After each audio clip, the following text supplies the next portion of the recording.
AI உலகத்துல ஒரு புதிய அலை உருவாகி இருக்கு. ஒரே ஒரு செயலி மூலமா அமெரிக்காவின் நிறுவனங்களையே மிரள வச்சிருக்கு சீனா. ஏஐ தொழில்நுட்பம்னாலே அதிக அளவிலான பொருள் செலவு, அதிநவீன சிப்கள் தான் அப்படிங்கிற அந்த கருத்தை உடைச்சிருக்கு சீனாவின் செயற்கை நுண்ணறிவு நிறுவனமான டீப்சீக். இந்த டீப்சீக் செயலிக்கு மக்கள் கிட்ட இருக்கிற வரவேற்பை பார்த்தா பங்கு சந்தையே திடுக்கிடுற அளவுக்கு இருக்கான். இதெல்லாம் பத்தி தான் இந்த நிகழ்ச்சியில பேச போறோம். வாங்க நிகழ்ச்சிக்குள்ள போலாம். வி தமிழ் நேயர்களுக்கு வணக்கம். Welcome to the show. செய்தி சொல்லட்டுமா? சீனாவின் ஏஐ நிறுவனமான டீப்சீக்கின் எழுச்சி உலக அளவுல பலரது கவனத்தையும் ஈர்த்திருக்கு. செயற்கை நுண்ணறிவு உள்ளிட்ட உயர் தொழில்நுட்பத்துல ஆதிக்கம் செலுத்த எல்லா வகையான முயற்சிகளையும் எடுக்கணும். அதற்கான சில திட்டங்களை வகுக்குது சீனா. அதன் ஒரு பகுதியாக தான் இந்த ஏஐ செயலி. 2015ஆம் ஆண்டுல சீனா அரசால உருவாக்கப்பட்டது தான் இந்த மேட் இன் சைனா 2025 அப்படிங்கிற ஒரு இலக்கோடு கூடிய திட்டம். இந்த திட்டத்தோட அடிப்படை நோக்கமே என்னன்னா, பொதுவாகவே நம்ம எல்லாருக்கும் சீன பொருட்கள்னா ரொம்ப மலிவா இருக்கும், தரம் குறைந்ததா இருக்கும் அப்படிங்கிற ஒரு லேபிள் இருக்கும். அந்த லேபிளை மாற்றி மலிவானது, தரம் இல்லாதது இப்படிங்கிற அந்த லேபிள் எல்லாம் மாற்றி மேம்பட்டது, உயர்தரமான தொழில்நுட்பத்தோடு கூடிய தரமான பொருட்கள், இப்படி தங்களது உற்பத்தி திறனை மக்கள் மத்தியில வேறு விதமாக கொண்டு போய் சேர்க்கணும், இதுல வெற்றி காணணும் அப்படிங்கிற நோக்கத்தோட உருவாக்கப்பட்டது தான் இந்த மேட் இன் இந்தியா 2025. பொதுவாகவே மக்களுக்கு சீன பொருட்கள்னா ரொம்ப மலிவானதுன்ற எண்ணத்தை மாத்தி மலிவா கிடைக்கிற விஷயங்கள்லயும் மேம்பட்ட திறன் கொண்ட சில விஷயங்கள் இருக்கும் அப்படிங்கிற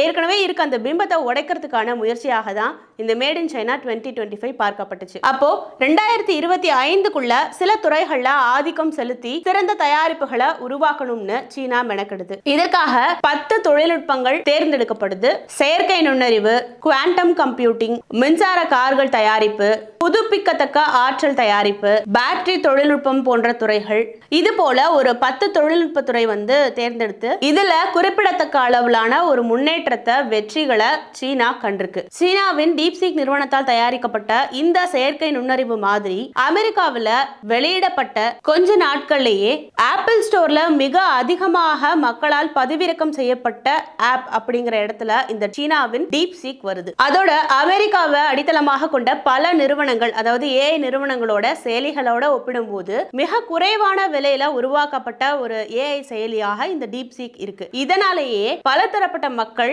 அதிக அளவுல இந்த டீப்சீக் தொழில்நுட்பத்தை உபயோகிக்கிறாங்க.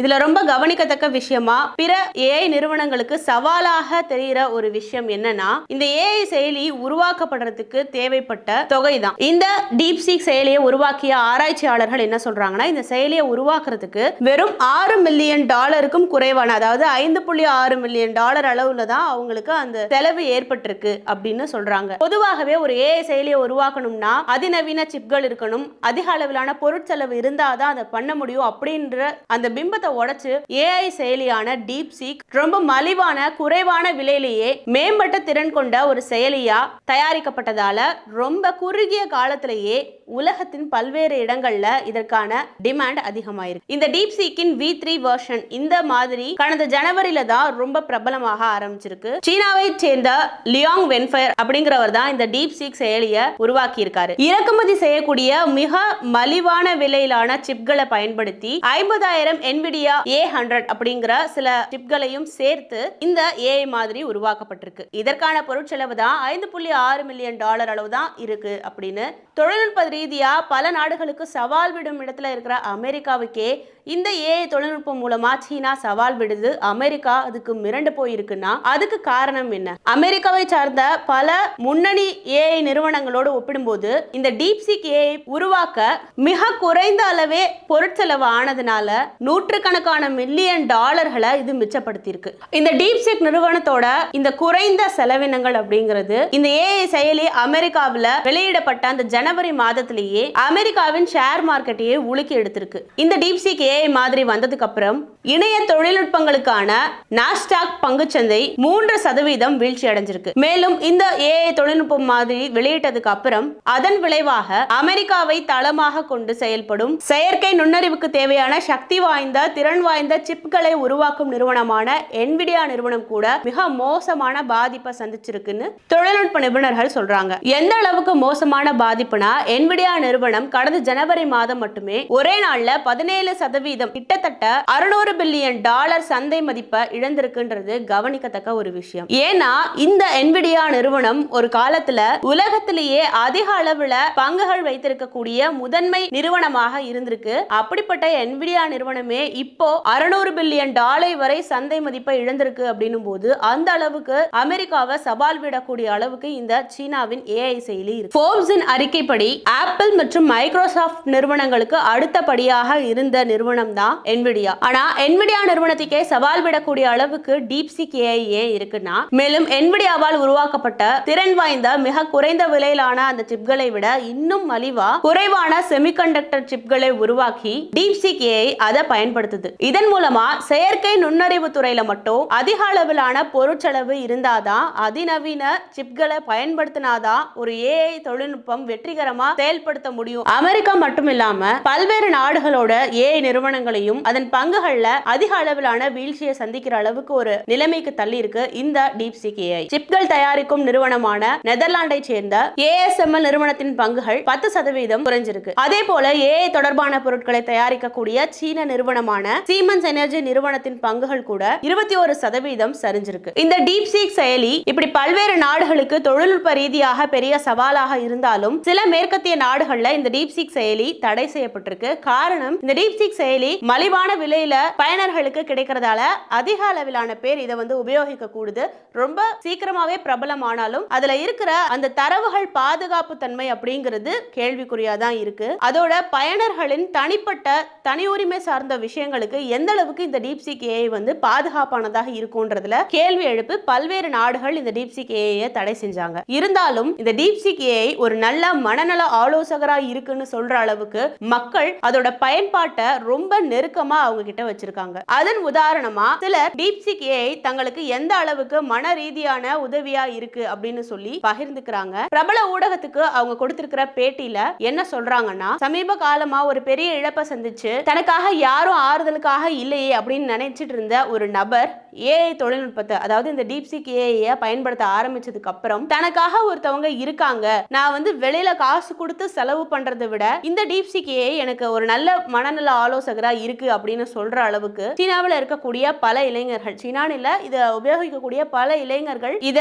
மனசுக்கு நெருக்கமான ஒரு நபராவே வச்சு பார்க்க ஆரம்பிக்கிறாங்க. ஜனவரி மாதம் இந்த டீப்சீக் ஆப்போட பயன்பாடு தொடங்கப்பட்ட உடனே அதிக அளவில் பதிவிறக்கம் செய்யப்படுற ஒரு ஆப்பா இது இருக்கு. அதை பார்த்துட்டு 28 வயதான ஹாலி வாங் அப்படிங்கிற ஒரு இளைஞர் இந்த ஏஐ சாட்பாட், இந்த டீப்சீக் ஏஐ சாட்பாட்டை உபயோகிக்க ஆரம்பிக்கிறாரு. சமீபத்துல அவர் தன்னுடைய பாட்டியை இழந்திருக்காரு. அந்த சோகத்துல இருக்கும்போது இவர் தினமும் இரவு தூங்க போறதுக்கு முன்பு ஒரு மனநல ஆலோசனை கேட்கறதுக்காக இந்த ஏஐ பயன்படுத்த ஆரம்பிக்கிறாரு. இவர் கேட்கிற கேள்விகளுக்கு அது ஆறுதலான சில பதில்கள் சொல்லும் போது அது சொல்லக்கூடிய விதமும் அது சொல்லக்கூடிய பதிலும் இவர் மனசுக்கு ரொம்ப நெருக்கமா போய் சேருது. ஆறுதல் தரக்கூடிய விஷயமா இருக்கு. இன்னும் சொல்ல போனா அவர் கண்கள்ல தண்ணி வர அளவுக்கு எமோஷனலா ஒரு பாண்ட் அங்க கிரியேட் ஆகுதுன்னு ஹாலி வாங் சொல்றாரு. அறிவு சார்ந்த விஷயங்கள், செய்திகள், எக்ஸல் ஃபார்முலாக்கெல்லாம் எழுதுற அளவுக்கான தொழில்நுட்பம், பயணங்கள், உடற்பயிற்சிகளை திட்டமிடுவது, இப்படி மனதின் அடிப்படையான வாழ்க்கை முறையோடு ஒன்றி போன சில விஷயங்கள்ல ஏஐக்கு பெரும் பங்கு இருக்கு.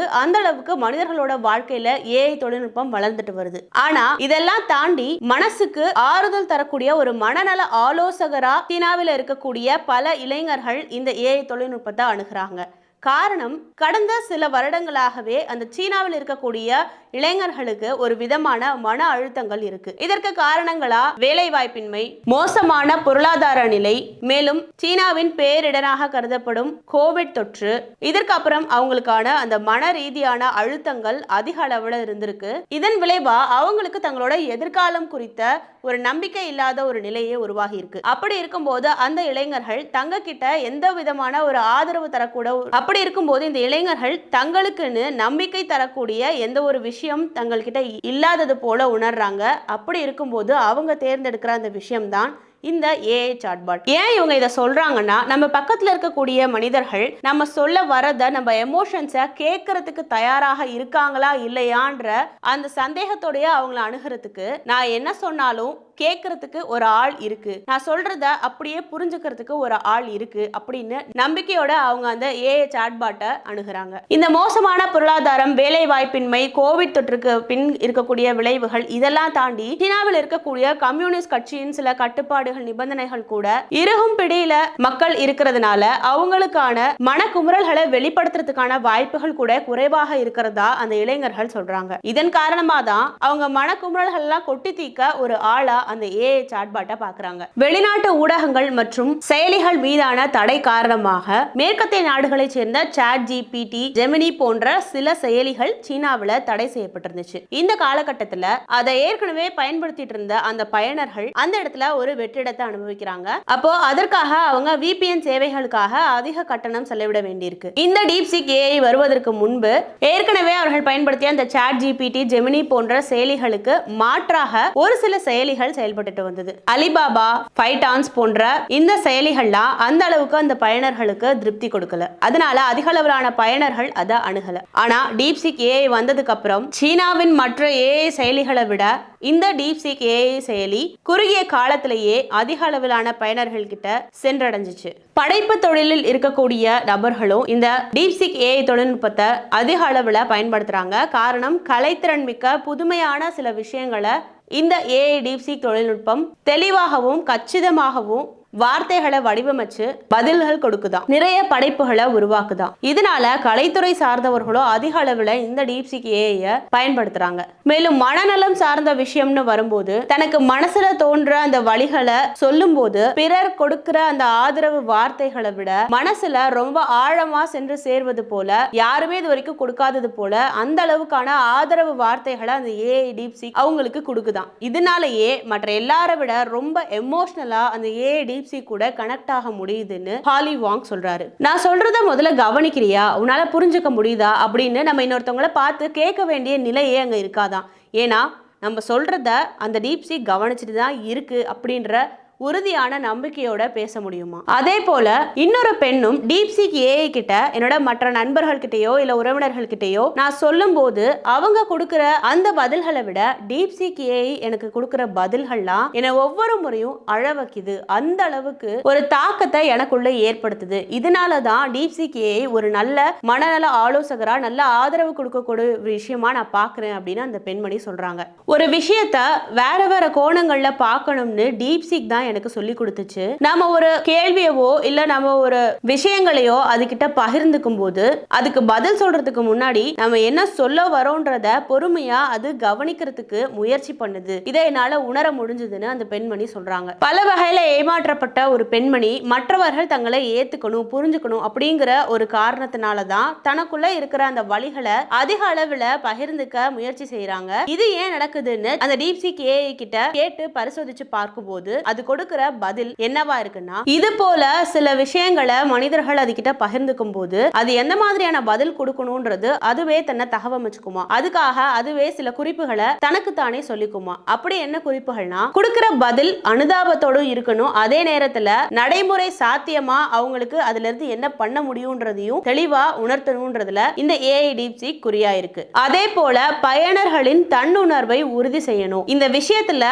அவங்க முதல்ல எப்படி உணர்றாங்க அப்படிங்கறத தெளிவா புரிஞ்சுக்க முயற்சிக்கணும்ன்றது டீப்சீக் ஏஐ தனக்கு தானே சொல்லிக் கொள்ற ஒரு விஷயமா இருக்கு. அதோட அந்த பயனர்கள் அதுகிட்ட பகிர்ந்துக்கிற விஷயங்கள், அதுல இருந்து அது கொடுக்கிற ஆறுதலான சில வழிமுறைகள், அதுக்கப்புறம் அந்த பயனர் தங்களது அந்த அனுபவங்கள்ல மாத்திக்கணுமா மாத்திக்க கூடாதான்ற முடிவு சொல்ற வரைக்கும், அது சம்பந்தமான ஆலோசனை சொல்ற வரைக்கும் சரியா ஒரு பயனருக்கு வழி நடத்தணும் அப்படிங்கிறது அதற்காக அதை வைத்துக்கிட்ட ஒரு கோட்பாடா இருக்கு. ஒரு விஷயத்துல கிடைச்ச கசுப்பான அனுபவங்களை ஒரு பயனர் சொல்லும் போது அந்த விஷயத்தை அவங்க எப்படி அணுகணும், எந்த கண்ணோட்டத்துல அணுகணும், அதுல இருந்து அவங்க மீண்டு வரலாமா வரக்கூடாதா, இதற்கான தீர்வுகள் சொல்லலனாலும் இதற்கான வழிகளை இப்படி வழிநடத்தி சொல்லி கொண்டு போகணும். இதை போன்ற விஷயங்கள் எல்லாம் இந்த டீப்சீக் ஏஐ பயனர்கள் கிட்ட திட்டங்கள் போல சொல்லுது. ஆனா ஒரு மனநல ஆலோசனை அப்படின்னு வரும்போது எத்தனை தொழில்நுட்பங்கள் வந்தாலும் மனிதர்கள் கொடுக்கக்கூடிய அந்த ஆதரவும் ஆலோசனை மாதிரி வராது. எல்லா நேரங்களிலும் செயலிகளை மட்டுமே நம்பி இருக்க முடியாது அப்படின்னு சொல்றாரு. ஒரு மனிதவள மேலாளராக இருக்கக்கூடிய ஜான். சீனாவில் அதிக அளவிலான இளம் தலைமுறையினர் தங்களோட எதிர்காலத்தை பத்தி ஒரு நம்பிக்கை இல்லாத ஒரு நிலையில இருக்காங்க.